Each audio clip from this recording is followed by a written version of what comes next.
There's still that lot up there. The doctor pointed upwards. He aimed the sonic screwdriver at the nearest ship and sent it spinning upwards out of control, and then inwards, spiraling towards the sun. If they surrender now, we'll have time to save them. If they don't, then they'll only have themselves to blame.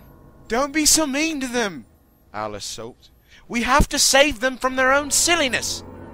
They plan to slaughter everyone on this planet, the doctor replied. I cannot allow time to be changed so drastically. This timeline must not fail. The planet Earth is one of the 7 key nexus points of the web of time. The fabric of time will be undone. The universe will be rent asunder. Is that what you want? Is that what you really, really want?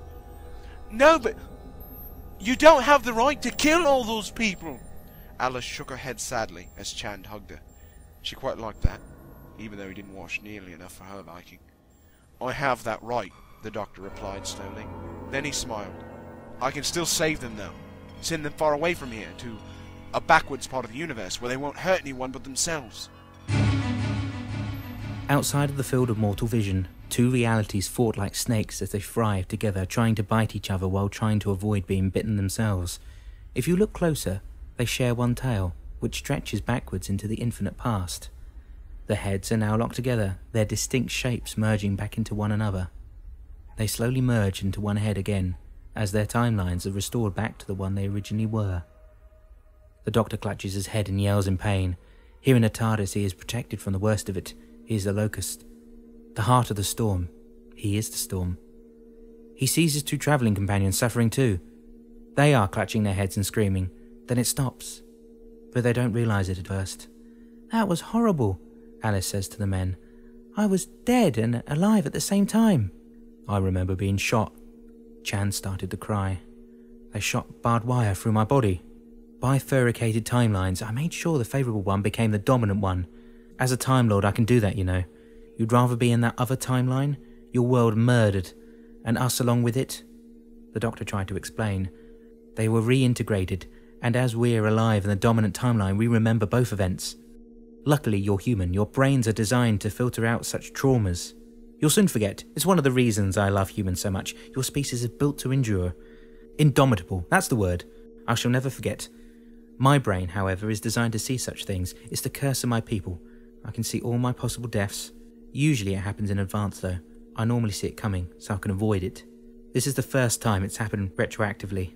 His fingers tapped a few buttons. Ah, there it is. A small time storm. It created 2 timelines. When the storm ended, the timelines collapsed back into one again. Did you see the way we made the alien captain beg for his life? Chan said to the others. Yes, and we were both there, Alice replied. We saw exactly the same thing you did. We won again, Chan grinned. We always win. The doctor nodded. Yes, I suppose if you want to call it that. It was a close thing too. If the other timeline had won out, we wouldn't be here to have this conversation at all. What are you on about? Alice was worried that the doctor was having a funny turn. The doctor always says these weird things. Chan smiled. It's best to just humour him. They don't mean anything. The doctor tried to smile. I suppose you're right. Where to next? A holiday? The planet always gets invaded the second I put a bikini on. Alice frowned. How about a museum? The doctor pondered. Thieves break in and take us hostage. Chan wondered why the doctor didn't recognise the pattern of their lives by now. I know. The doctor managed something akin to a genial smile. It's a surprise. We're gonna die, Chan said to Alice. I know, Alice replied. The doctor watched his 2 companions leave to go back to their rooms or argue or make pizza, whatever they did that made them so alive. He unbuttoned his shirt to reveal the scars made by the barbed wire guns. That one was too close by far. A woman's voice filled the console room. It was giggling, but yet there was no warmth in it at all. Only cold, malevolence as deep and empty as space itself. One day you'll be mine. The doctor laughed weakly.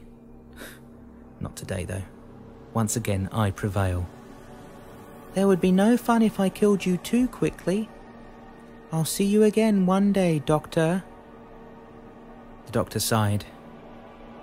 Is it really paranoia when Time herself has told you she's after you? She's never forgiven me for, well, you know. Have you? There was only the mocking laughter of a mad god, and that faded quickly. See the doctor, a man pursued through time and space by forces beyond anyone's wildest dreams. See him weary of each battle and each Pyrrhic victory. See the man broken down death by death as he fails to save them all. See him as he truly is, a desperate man pursued by a vengeful deity that wants nothing more than to see him die and watch everything he loves die with him. See the tragedy in his eyes and the bleakness on his face. Now you know why he never stops, why he never stays, why he never wants to be thanked. He's not a saviour, he's not a defender, he's a man on the run with death always at his heels. He is the Doctor. Pray you never get a house visit from him, because devastation always follows in his wake. See Alice, she's driven by her past to help others, because she doesn't want them to hurt like she did when she was younger. She's emotionally strong and confident, she's got a grip of herself, and she knows who she is and how to fight monsters. She's the best friend you need the most. She's comfort when you're down, and a kick up the arse when you need it the most. She is a firebrand, and you'd be better off with her on your side than opposed to you. See Chand, the Enigma.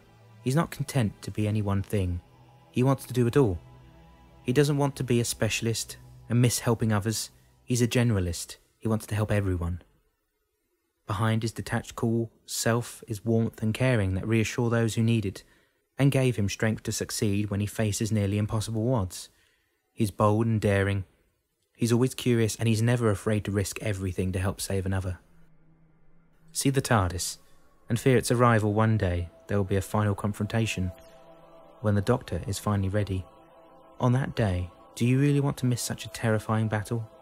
Of course you may want to watch it from the relative safety of the next universe.